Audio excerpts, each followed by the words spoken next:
আজকে তোমাদের উদ্দেশ্যে কিছু কথা বলবো আর স্ক্রিনশটগুলো তোমরা পড়তে থাকো। আমি আমার মতো বলতে আসি। 5,000 সাবস্ক্রাইবার হওয়ার জন্য আমি কিছু গাছ গিফট করতে চাইছিলাম।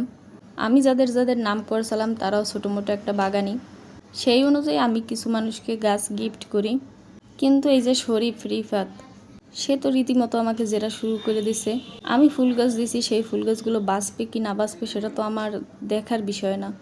আমার কাছে যত ধরনের পর্তুলিকা ছিল সবগুলোই দিয়েছি, আর পর্তুলিকায় গিলিসিগুলো এমনিতেই অনেক ছোট হয়। তবুও যে সে কি পরিমাণ অকৃতজ্ঞ, না আমি একটা টাকা নিছি না কিছু, সে ডেলিভারি চার্জ দিয়ে রাখছে।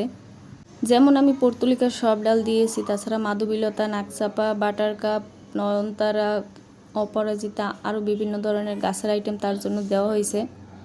আমি তার থেকে একটা টাকাও রাখি নেই। কিন্তু মানুষ কত প্রকার অকৃতজ্ঞ হইলে এমন ব্যবহার করে আমার আসলে জানার বাইরে ছিল। আমার গাছপালা প্রয়োজন হয় আমি ফালাই দেব, তাও কোনোদিন কাউকে গিফট করব না, কারণ আমি মানুষ চিনতে বরাবরই ভুল করি। এরা ভালোবাসার যোগ্য না। আমি সত্যিই বলছিলাম, আমি ভাবতাম যে যারা বাগান করে বা ফুল ভালোবাসে তাদের মনটাও অনেক ভালো হয়, কিন্তু আমার সেই ধারণাটা সম্পূর্ণই ভুল।